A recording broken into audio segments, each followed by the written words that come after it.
coins and things like that. So I think there is again a field, the field of the inscriptions. Although coins contain the inscriptions, but there are other inscriptions on pillars. How those inscriptions they communicate certain things, because they are also something of the past continuing in the present. And in India, we have, I think, rich property of inscriptions all over India, spread all over India. And if they could be deciphered, so that would be something like a very added benefit to understand the heritage of India. Now, the scholars are gradually joining, and I found that you worked so hard to prepare those things, and through the coins, you just narrated the unfolding of the coming of different empires in the Indian subcontinent, how different empires came into existence, and particularly the geography of India also. Do you discuss how from the time of, I'm just mentioning, Pulkesin second, the Chalukyas, how South Indian kings, they emerged, and then they if one may be allowed to say, they challenged the supremacy of North Indian rulers, if I may be allowed to say like that.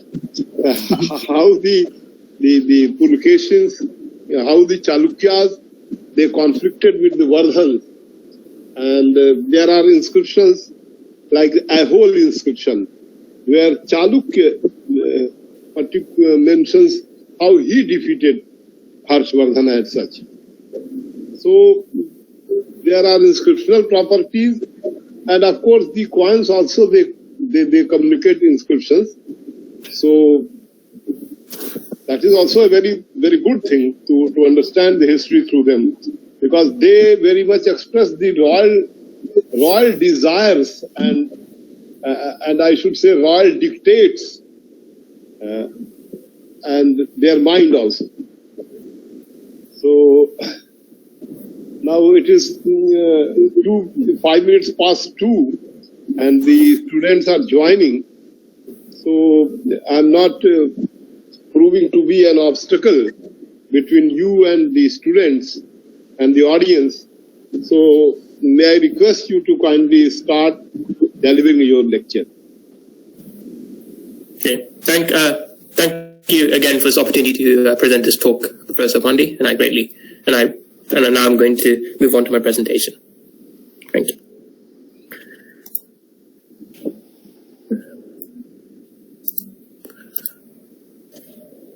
Can you see my screen? Yes. Okay. Yeah.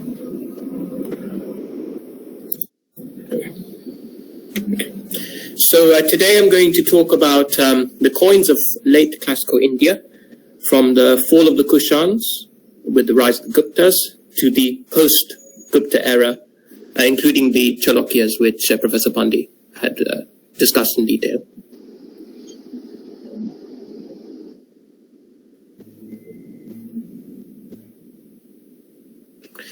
So just going to start with a kind of a short recap. So coins emerged out of the barter trade of precious metals, and the rati system led to the development of silver coins. And silver coinage proliferated during the Mahajanapad era. And this coinage became consolidated under Magadha rule as their power expanded across India.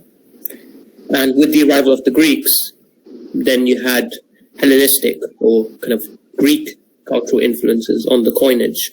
And this influence persisted until the end of the Kushan Empire in the 4th century AD.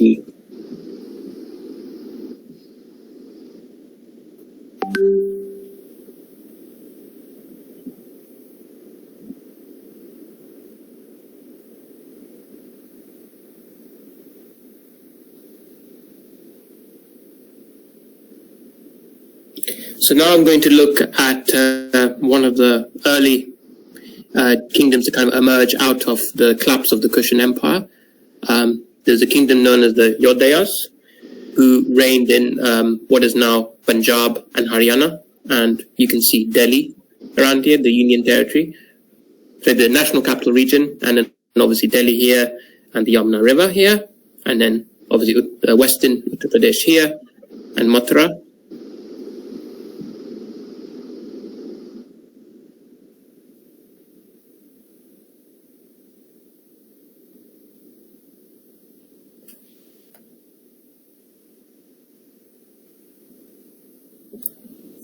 So as the Kushan Empire weakened in the 3rd century AD, kingdoms which were formerly under their rule began minting their own coinage.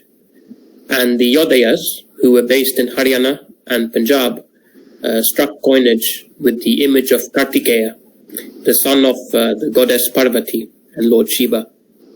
And before that, they had ruled as vassals of the Kushan Empire, so they paid tribute to them. And once they became independent, they struck their own coinage. And on these coins, there's Brahmi script, which was a change from the Kharosthi script, which you would have seen in the previous lecture. So in Brahmi script, which is a kind of related to the Nagari script, which later became the Deva Nagari script, which is obviously used to write a lot of languages across North India, including Hindi, obviously, as well as other regional languages. So the Yodayas, they were kind of one of the early dynasties to use Brahmi script. And they wrote in Prakrit. And they wrote on their coins, Yodaya Ganasya Jaya, meaning basically victory to the Yodayas, or victory to the Yodaya people.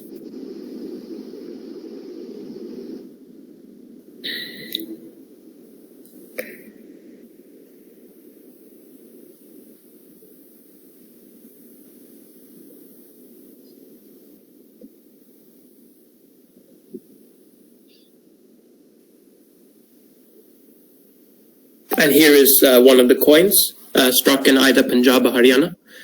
And you can see here Kartikeya standing here with a standard.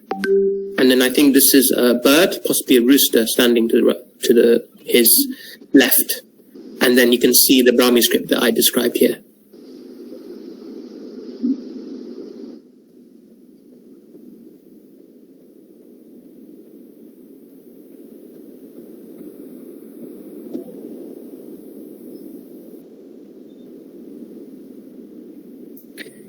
But the Yodayas, after about a century or two, they found themselves again being conquered by another kind of new power, this time coming from the east, from the Ganga plains, the area around what is now Bihar.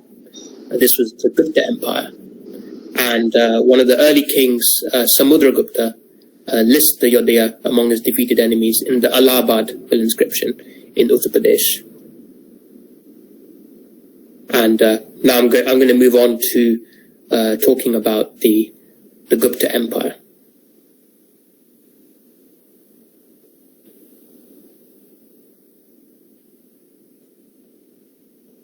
So now I'm going to look at the Gupta Empire. So the core of their territory was kind of Uttar Pradesh and Bihar, and also parts of West Bengal. And their capital was Patliputra, which is now present-day Patna in Bihar. And their central kind of core region was Magadha, which had been the core of the Mauryan and Shunga empires.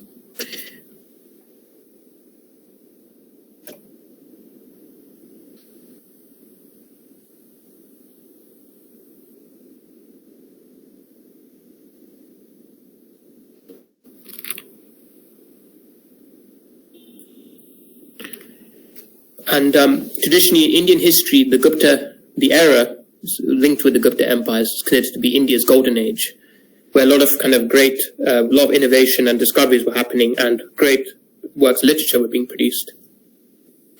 And its founder was a man called Chandragupta F.S.S, who reigned in the late 3rd century AD. And he reigned in Patliputra, as I mentioned, which was the ancient capital of the Mauryans and Shungas. But unfortunately for archaeologists, none of his coins actually survive. So our knowledge of him is very, very limited.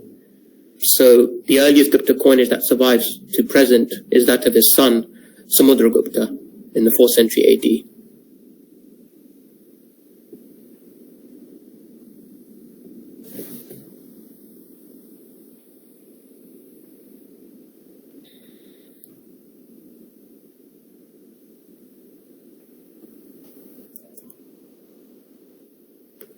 And Samudragupta struck gold coinage in Kushan style after his subjugation of Kushan territory, and the obverse and reverse were written in Prakrit, in Brahmi script in Prakrit, and the obverse depicts Samudragupta holding a Garuda standard and states in the Prakrit Samudra, and the reverse depicts the goddess Lakshmi seated in a style imitating the Bactrian goddess Adaksha and states Parakrama.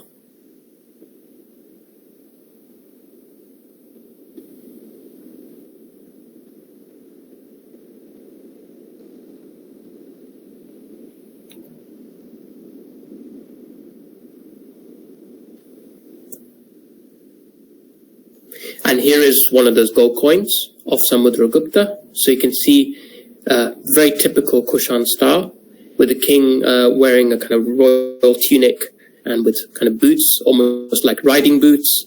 And here's the Garuda standard. And then you can see here in his left hand, he's holding a spear. And you can see Brahmi script with the Prakrit inscription that I mentioned. And here is the goddess Lakshmi seated, very much imitating Kushan coins right at the end of the empire. This was imitating the Kushan goddess Adaksha.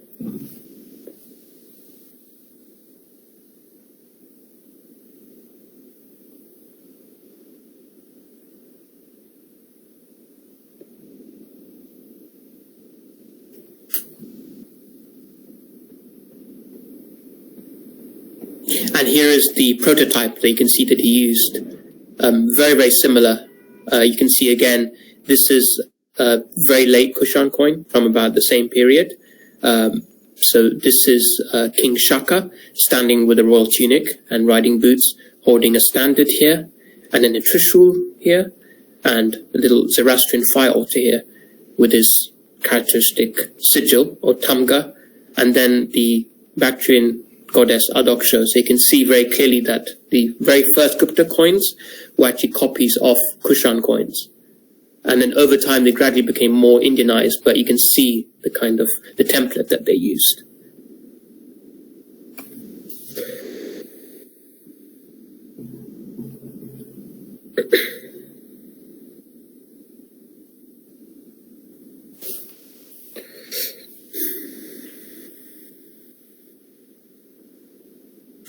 And now I'm going to look on to a very interesting type of Gupta dinners that was struck by Samudragupta. I'm sure many of you know about the Ashvamedha sacrifice. So Samudragupta is known to have performed it kind of quite late in his reign, and he commemorates this on his gold coinage because he was very proud to have, of this achievement of performing the Ashvamedha sacrifice, which is so important according to the Vedic traditions. And these type of coins have been found in Saharanpur in Uttar Pradesh and Patna in Bihar. And the obverse depicts an Ashva, a horse, standing before a Vedi, an altar. And on these coins they have an inscription saying Raja di Raja, Prithvi, Vijitya Diva, Jayatya, Itavaj Meda. And the reverse depicts a queen holding a churi, which is like a symbol of royalty or power, in a hand, and then a piece of cloth as well.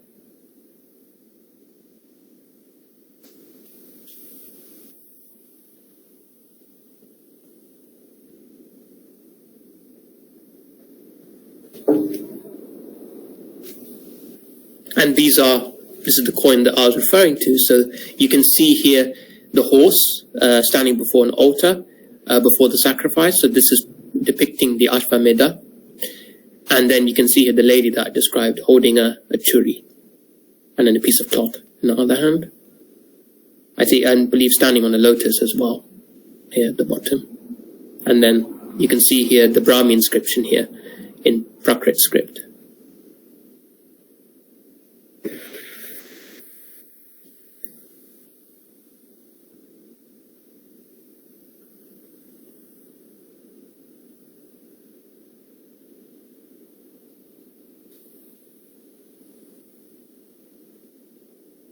And now moving on, so after the death of Samudragupta, his son Chandragupta II came to power after defeating his elder brother Ramagupta.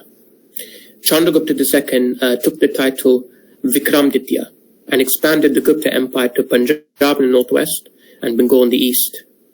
In the south, his empire reached the Narmada River, and his coinage had been found across India, including in Sitapur district in Uttar Pradesh.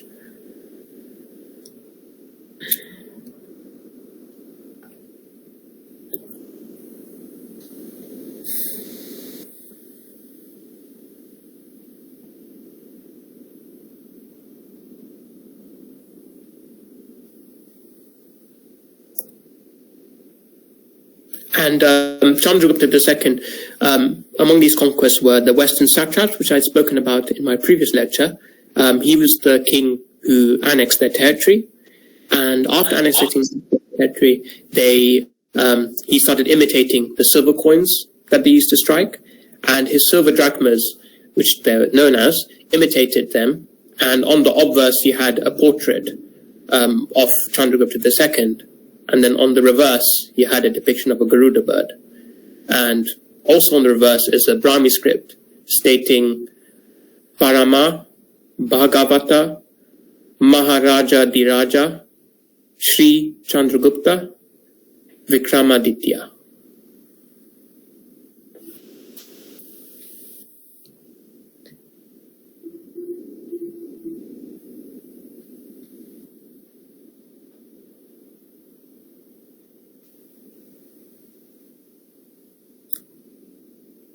And here is the coin that I was referring to. So you can see here a very characteristic kind of coinage, very typical of the Western satraps. And you can see the very pronounced features, very sharp as well, very sharp detail. And then you can see here the inscription that I mentioned, and you can see the Garuda bird in the center here.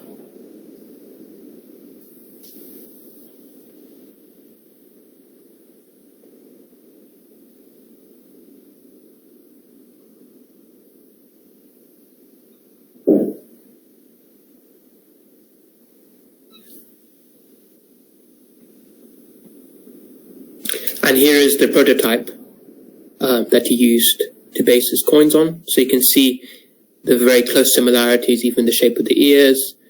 And then you can see here very much what he was using when striking these coins. This is a coin of Simhasena. It's quite scarce.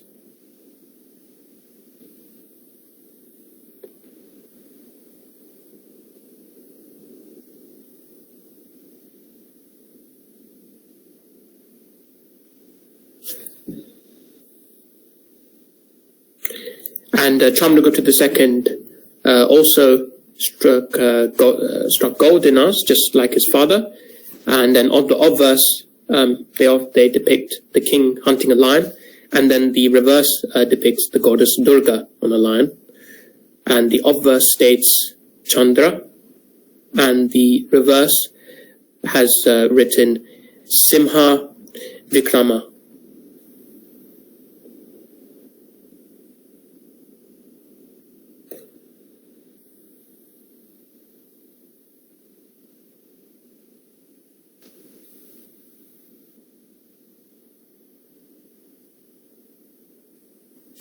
And this is the gold dinar. So you can see here Chandragupta II hunting a lion here.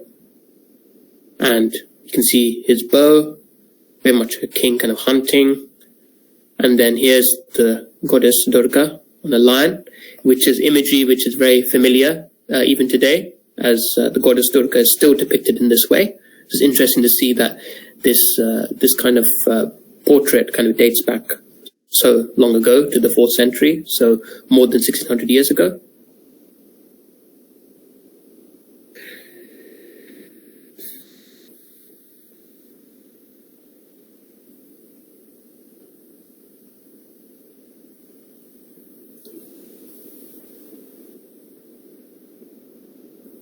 And after Chandragupta II, he was succeeded by his son Kumaragupta I, who reigned from about 415 AD to about 455 AD. And his coinage was very much a continuation of his successors, although he also minted lead coinage. And on his lead coinage, it states Shri Kumaragupta. And his gold coins have been found in Achalpur and Satara districts in Maharashtra, which may indicate Gupta expansion into this region.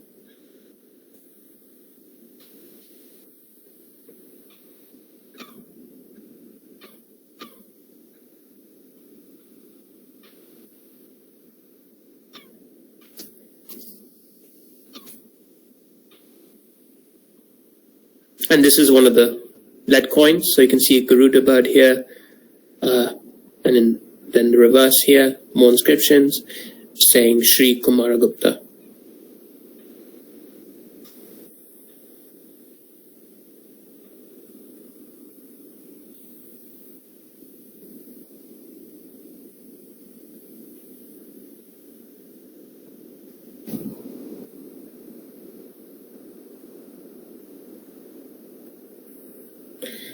And after Kumaragupta I came Skandagupta, who is often considered to be the last of the great Gupta emperors. And he had to face military threats on his northwest borders in Punjab from a tribe known as the Kidarites. And he was able to defeat them, as attested in the Betari inscription in Ghazipur, Uttar Pradesh. But unfortunately, after his rule, the Gupta Empire entered a slow decline.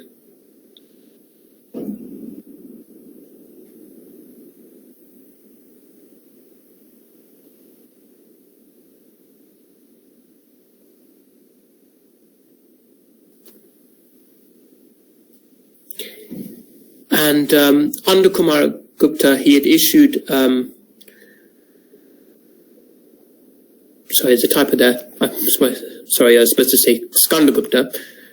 He issued gold, silver, and lead coins, but his gold coins were debased to pay for his wars with the Kidarites. And these gold coins were heavier in weight, weighing 9.2 grams compared to the old Gupta standard of 8.4 grams. And his gold coin was known as Suvarnas and featured the king standing with the bow and Garuda standard with the Brahmi inscription stating Skanda. And the reverse of his gold coins depicted the goddess Lakshmi and stated Kramditya.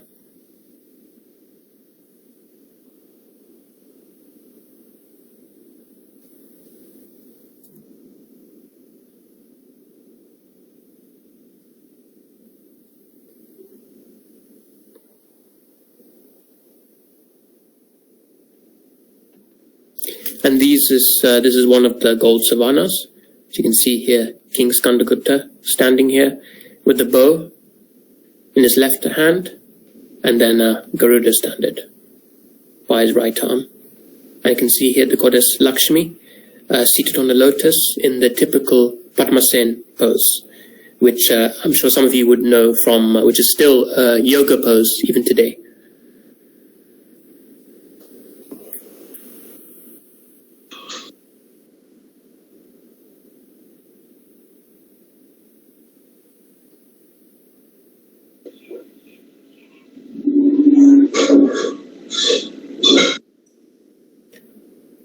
And now I'm going to look at the dynasty that caused him so much trouble, which is the tribe known as the Kidarites. And it was founded by a king called Kedara I, who conquered Gandhara in the 4th century AD. And from Gandhara, his rule expanded to include Kashmir and Punjab. And according to Chinese sources from the time, the Kidarites claimed to be related to the Kushans, although it's not known exactly how true this was.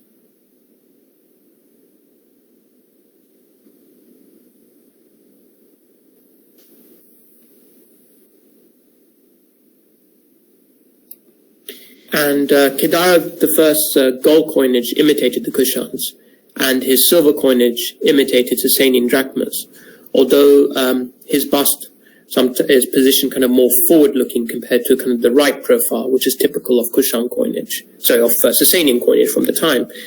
And the reverse, in typical Sasanian style, depicts two men flanking a Zoroastrian fire altar.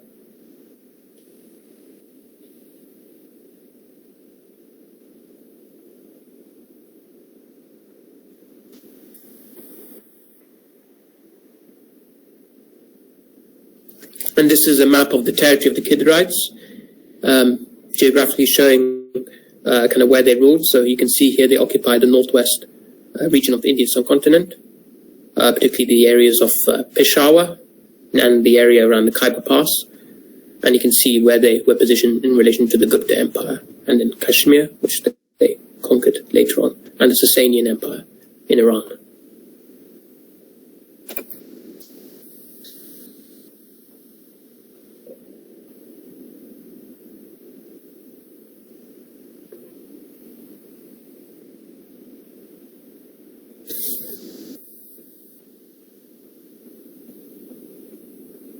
And here is a dinar struck in electrum, which is an alloy of gold and silver, and this was struck by Kedar I of the Kidarites between 365 and 390 AD, struck in the city of Balkh in northern Afghanistan. And you can see here the king depicted it in a very Kushan style here on the obverse, and the reverse has kind of been badly struck, but what would have been depicted here would have been a fire altar with two men flanking it.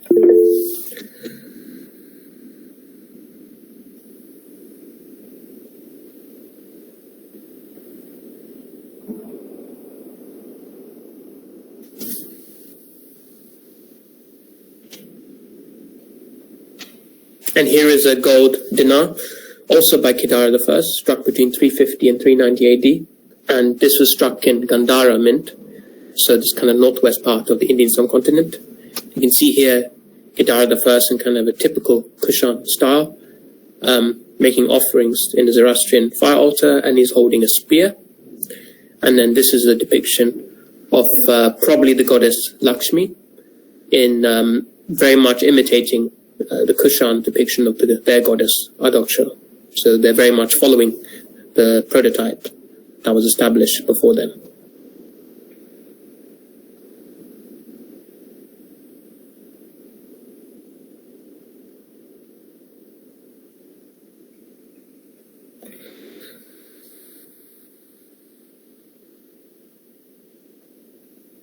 And this is a silver drachma of Kedar I, struck by the Kidarites between 350 and 390 AD in Gandhara, in the northwest part of the Indian subcontinent. And you can see here he's kind of looking more kind of forwards orientated, and you can see here the two attendants standing by a Zoroastrian fire altar, as I mentioned.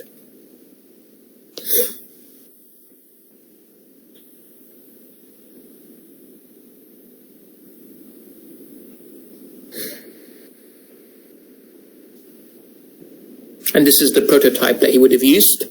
This is the silver drachma of the Sasanian king Shapur II, struck between 309 and 379 AD. So you can see here the king, although he's looking to the right, but you can see it's very similar with the obverse, with two men standing by a Zoroastrian fire altar.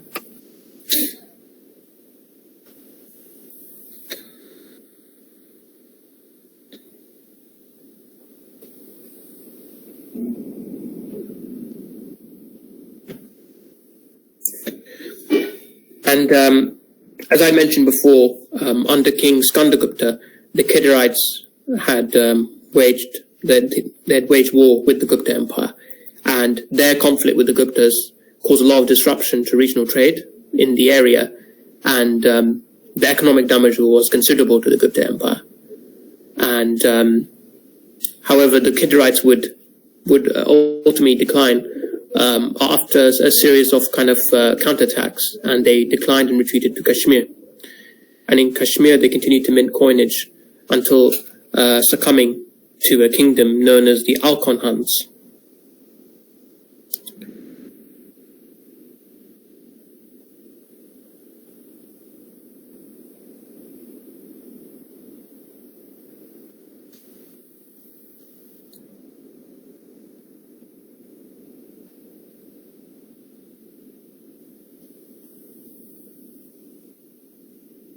And here is silver drachma.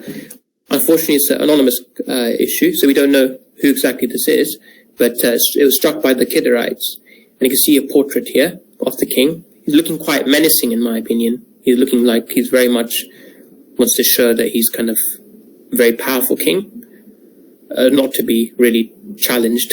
And then on the reverse, you can see a man here standing to the left of a Zoroastrian fire altar. And interestingly, there's Purnagata or Kalasha, which is kind of a round ball, which is linked with the Hindu religion. This was struck between the 4th century and 5th century AD.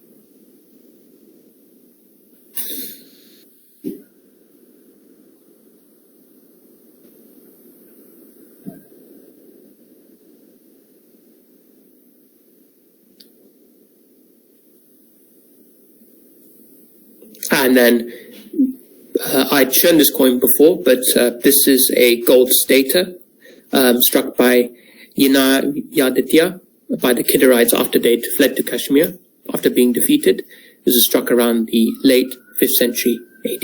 So you can see it's very much a devolution from the earlier Kidarite coinage, which ultimately was based on Kushan coinage before them.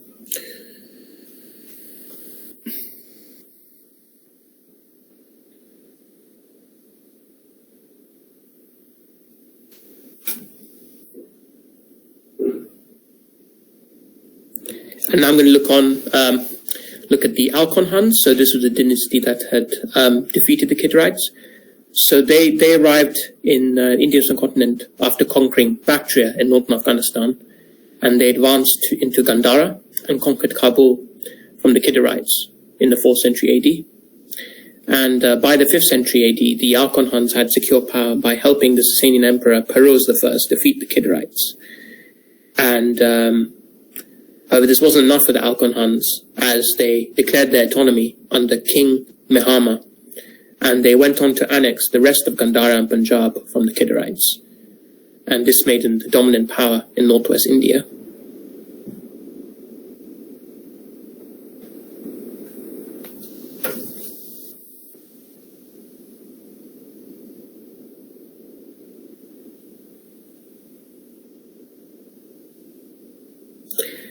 And by the 5th century AD, the Alcon Huns had been striking silver drachmas, which imitated the Sasanian Empire's coinage. And their coinage from the reign of the Alcon Hun king, Kingila, used Bactrian script, stating Kigilo Alcono, with his own personal tamga. And by the late 5th century AD, the Alcon Huns had also occupied the rest of Punjab, as well as Sindh, at the mouth of the Indus River. And they also struck anonymous gold coinage, which imitated that of the Sasanians, although they were very much debased, so they weren't pure gold.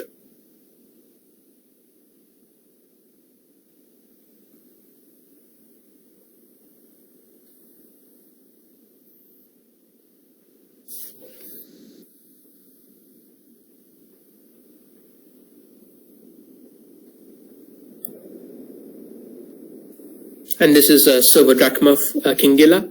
You can see here the king looking to the right in a kind of Sasanian style, and a tamga here, it's a kind of sigil. And on the right you can see the remains of a Zoroastrian fire altar in the Sasanian style, and a king here, or just an attendant standing here to the right.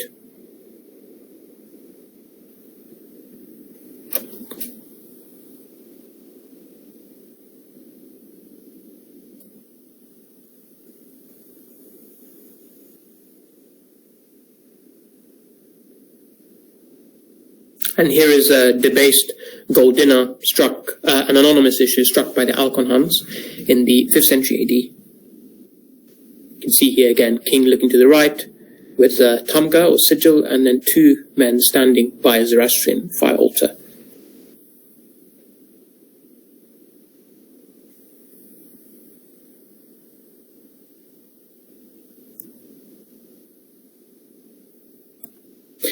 And here is a gold dinar, which is what they would have used as a template, struck by the Sasanian king Shapur III between 383 and 388 AD in Sindh.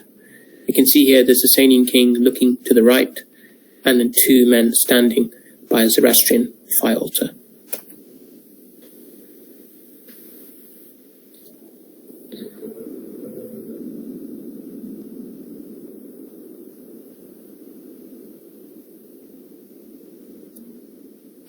And the Alcon Huns would reach the peak of their power under King Toramana. And under him, the Alcon Huns expanded their territory deep into India after conquering Madhya Pradesh and Gujarat. And during the course of their campaigns, many monasteries were destroyed, such as at Kaushambi. And these conquests came at the expense of the Gupta Empire. And after Toramana conquered Iran in Madhya Pradesh from the Gupta Empire, the Odikaras in Malwa defeated him. And after Toramana had passed away, the war kind of was inherited by his son, Mihira Kula.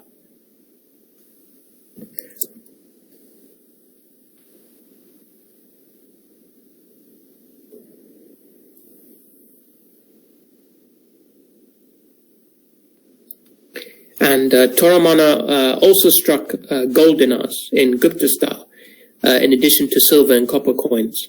And his silver coins were often had inscription on the reverse stating in Prakrit, Vijita Vanira Vanipati Shri Toramana Divam Jayati. And his gold coins depict him on horseback on the obverse and the goddess Lakshmi on the reverse. And on these gold coins, you have the following inscription: Avanipati Toramano Vijitya Vasudam Divam Jayati, which means the Lord of the earth, Toramana, having conquered the earth, wins heaven.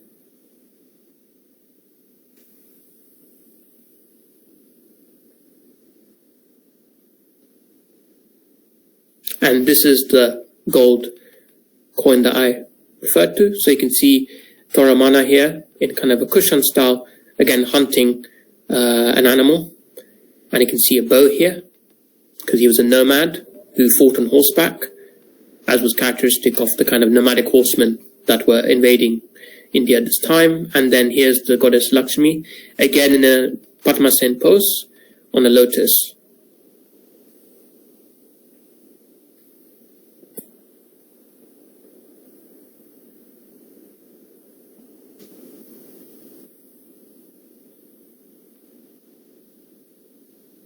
And here is a silver drachma, very much imitating the Guptas, with King Toramana here looking to the left, and then a Garuda bird here on the reverse, and then a Brahmi inscription around the reverse in Prakrit.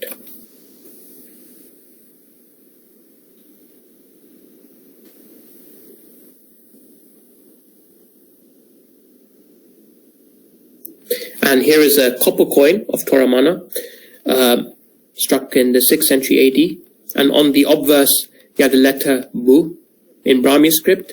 And then on the reverse, you have the letters Tora, with a chakra here on the reverse.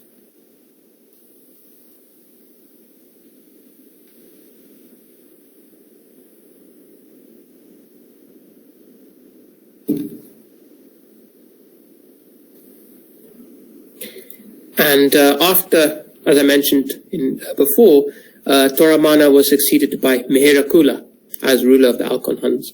And he conquered Gwalior, as attested by an inscription left in the region by him in the 6th century AD. But despite these successes, he faced severe kind of setbacks when the Olikaras defeated him at Sondani in Malwa in Madhya Pradesh.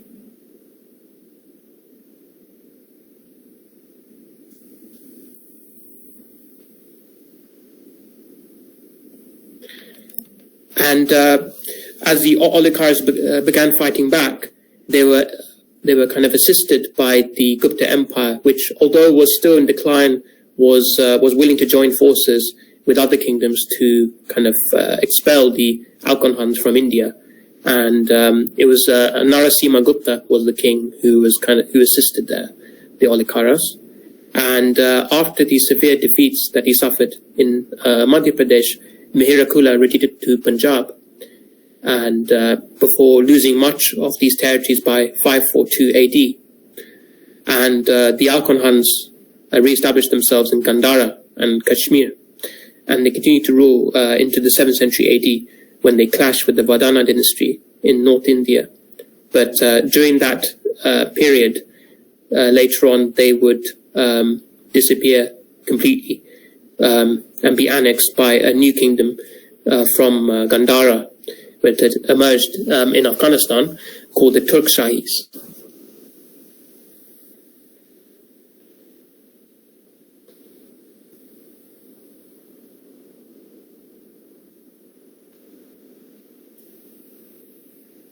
And when they were in Kashmir, the Alkon Huns struck heavily debased coinage, which was struck for centuries in bronze, long after they had assimilated into the local population in Kashmir. And the obverse depicts a king standing in a Tribhanga pose with a mudra gesture, and two attendants or ganas on either side, an inscription stating Shri Pravara Sena. And the reverse depicts Lord Shiva Pashupati and a lion with the inscription Kitara.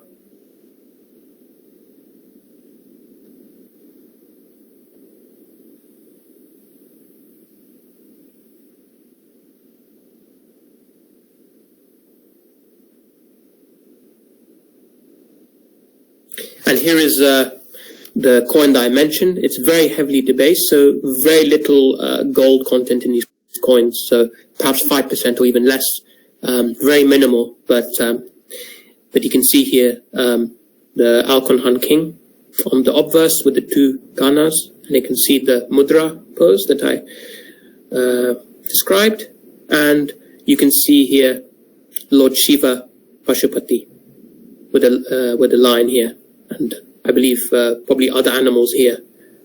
This should be very familiar to many of you, obviously, as Pashupati is kind of one of the titles that's given to Lord Shiva.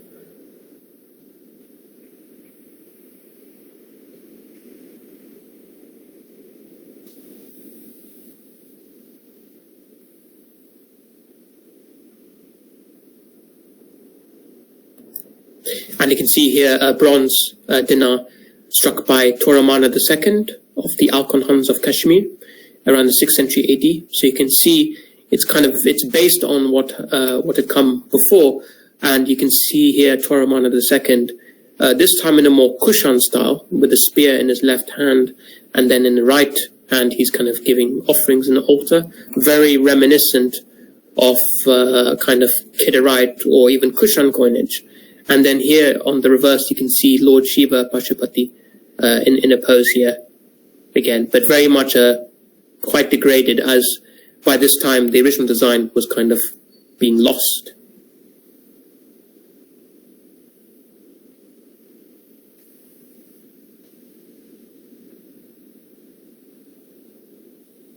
And now I'm going to look at the kind of the post-Gupta area, so the post-Gupta era around the 590 AD period. So we're going to first kind of look at the late Guptas before looking at the Makaris, and also going to be covering the Matrakas and other dynasties, including the Chalukyas.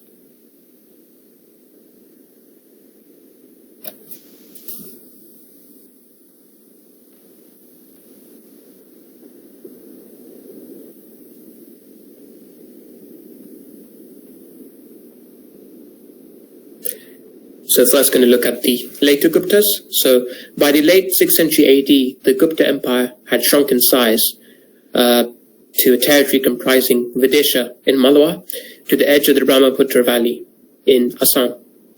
And in the 7th century AD, they allied themselves with the Vardhana dynasty, who were rapidly rising in power from their base in Thanesa in Haryana.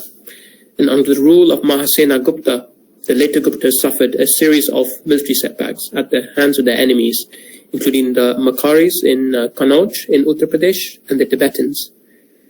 And Mahasena Gupta was forced to flee to Malwa, and the later Guptas would be later restored to power as vassals of the Vardhana Emperor Harsha.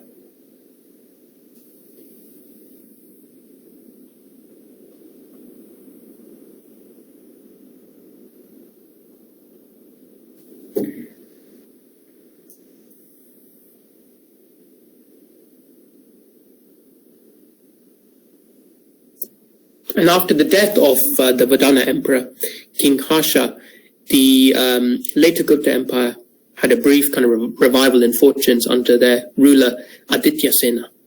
And he ruled from the Ganga Valley in the north, including the Gomti River, to Jharkhand in the south.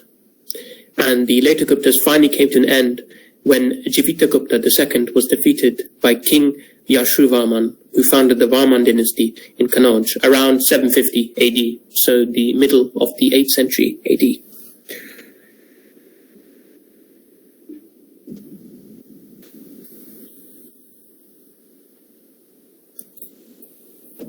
And unfortunately for archaeologists and numismatists, there's a great deal of uncertainty about attributing or kind of attaching coins with the late Guptas. But what is known is that a lot of these coins that's traditionally associated with later Guptas were lead coins that had been found in Malwa in Madhya Pradesh.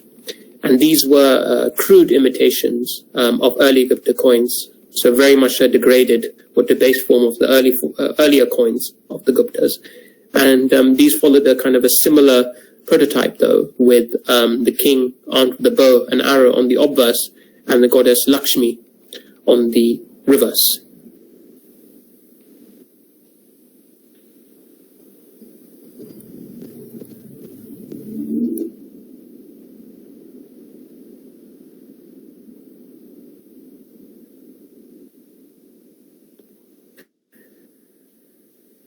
And here is one of those lead coins you can see here. You can just make out, I don't know if you can see, but you can just make out the king standing here with what would have been a bow and arrow, and then you can just about make out the arms of the goddess Lakshmi and the body and then the head. So it's quite hard to see, or even on these coins, because it's very degraded by this time, but it's following that old Gupta standard of the king on the obverse, and then the reverse having the goddess Lakshmi.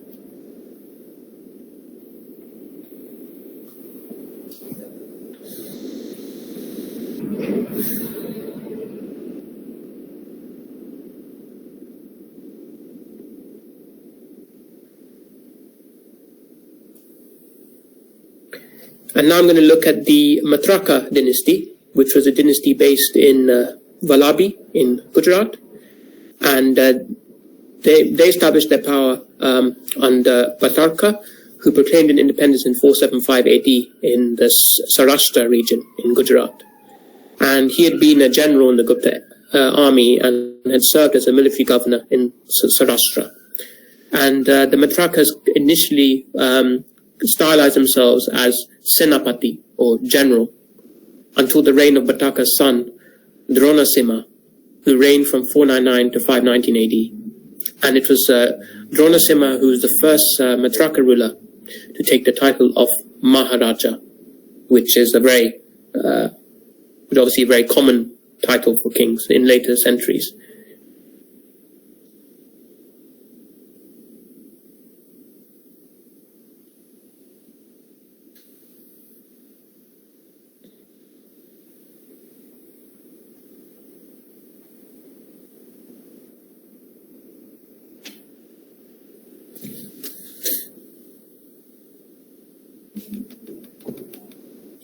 And Dronasimha's younger brother, Dhruvasena, would succeed him, and he was a liberal ruler who was a patron of Buddhism and Jainism.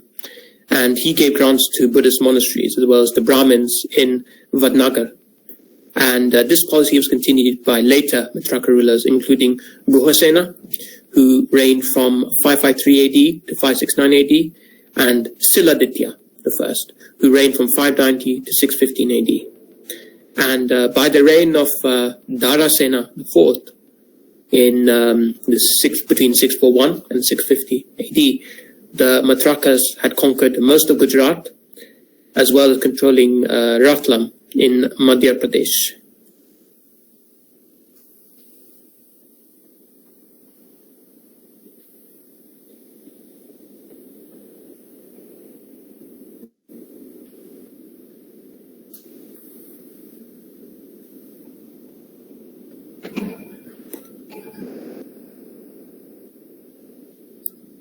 And as we move forward in time, by the 8th century AD, the Matrakas were being challenged by invasions from a new power from the west, the Arab Umayyad Caliphate that had just conquered Sindh in the 711 AD.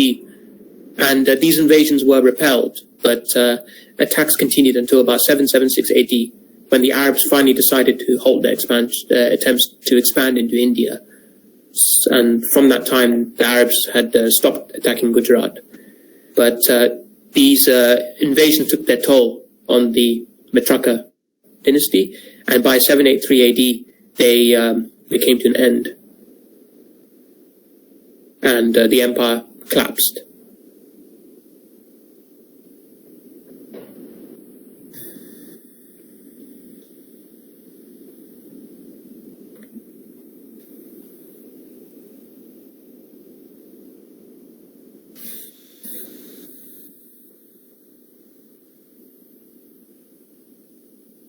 And their coinage was similar to other post-Gupta coinage, although they were struck in bilin, which is kind of impure silver rather than high-quality pure silver.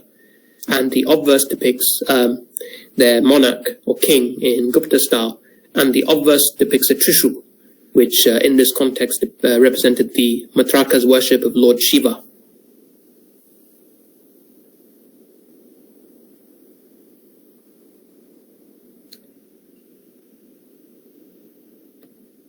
And here is one of those billion coins. So you can see here the king looking to the right in a kind of a Gupta style, and you can see here the Trishul on the reverse.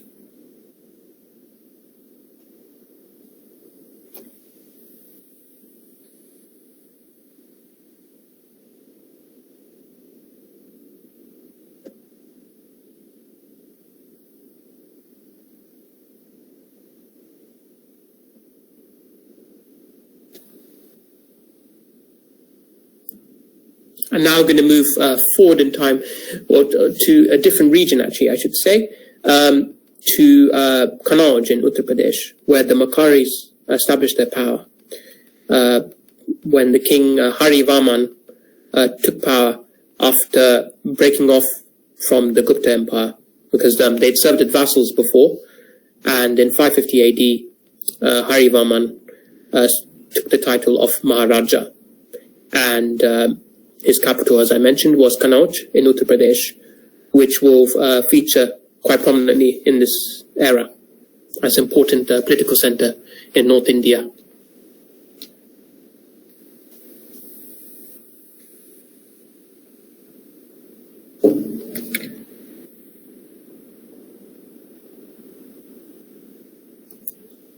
And under the Makaris, Kannauj grew to be a great city, and their military strength was considerable, and they were able to resist attacks from the later Guptas. And but however, they would ultimately succumb to the rising power of Harsha Vardhan, or Harsha Vardhana, as he's sometimes known, around the 7th century AD. And I'm going to be looking at the Harshas soon.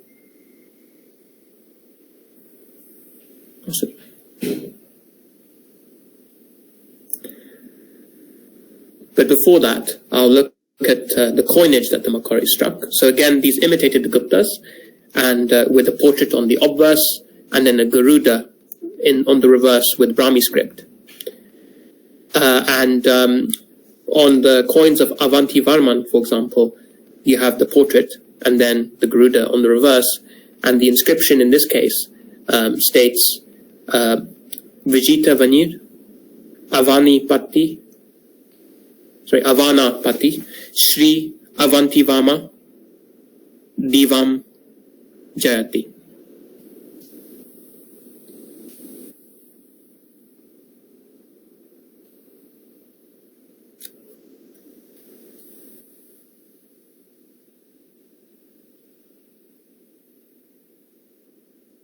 And here is the silver drachma of Avanti Varman. You can see here very characteristic Gupta style, and again the Garuda on the reverse with the Brahmi inscription on the reverse here. This was struck between 560 and 580 AD, most probably struck in Kannauj, which is the capital of the Makkaris.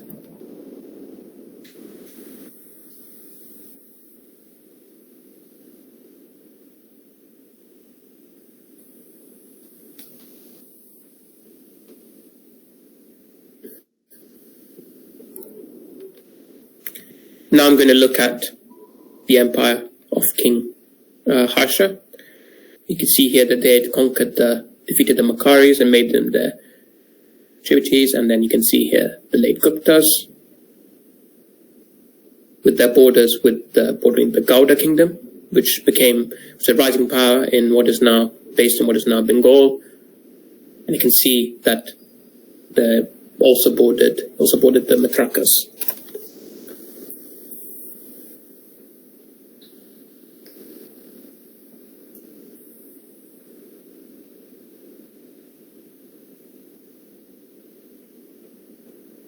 So we're going to look at the Vardhana dynasty. So they emerged in Tanesa in Haryana around the 6th century AD, and they had initially been vassals of the Makkaris in Kannauj. And after the death of the Vardhana king Prabhakara, the kingdom waged war against the kingdom of Gauda in Bengal. And this war continued under Prabhakara's son, Harsha.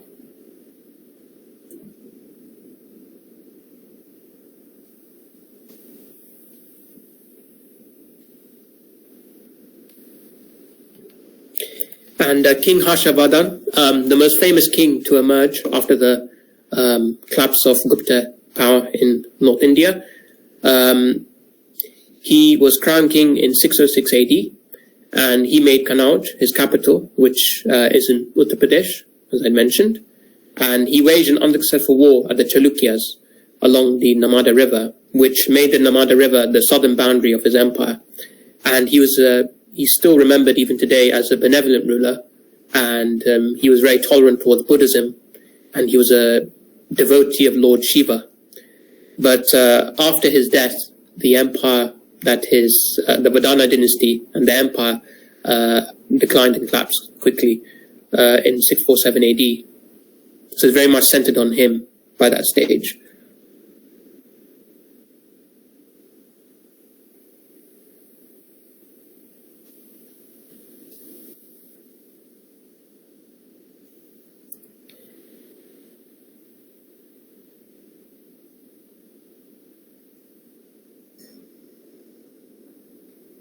And his coinage again imitated the Guptas, with a king, with him depicted in a Gupta style, and the reverse again with the Garuda, with the following inscription: Vijiti Vanir, Avanapati, Shri Siladitya, Divam Jyati. And Siladitya, in this case, was one of King Harsha's titles.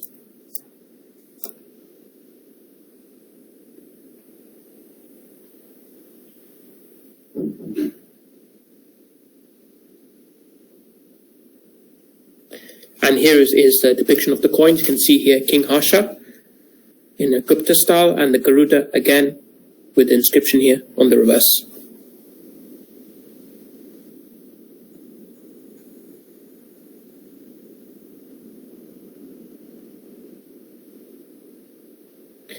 And now I'm going to look at one of the kingdoms that he waged war against in the eastern part of India, central around Bengal, the kingdom of Gauda, which was founded by King Shashanka, also called Sasamka in Bengali, and he was also known as Shashanka Deva.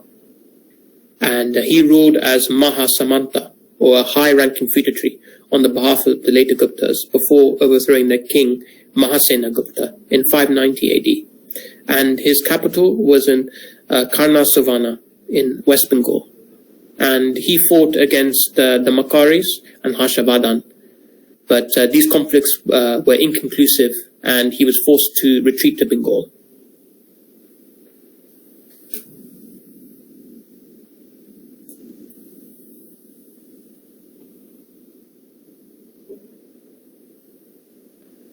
And eventually King Shashanka was defeated, and Harsha extended his control into Bengal and Odisha by 626 AD. And his coinage, the coinage of King Shashanka, had typically depicted Lord Shiva on the obverse, reclining on Nandi with the moon to the left. And the reverse depicts goddess Abhisheka Lakshmi on a lotus being watered by elephants on either side.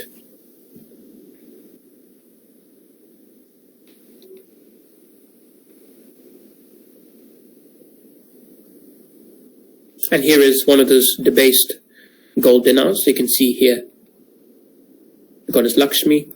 You can see Nandi here. Very, you can see some influence from earlier kingdoms such as the Guptas, with the goddess Lakshmi in particular here. And this was struck between 600 and 630 AD under King Shashanka.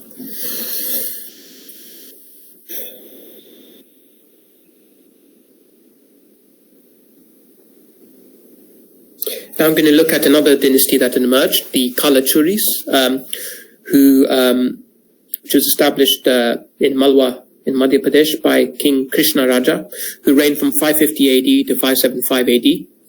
And again, his silver coinage closely followed that of the Guptas and had his portrait on the obverse. And the reverse of his coinage typically depicts Nandi, which is on the platform, with the inscription Parama Maheswara Mata Pitri Padanutatya Shri Krishna.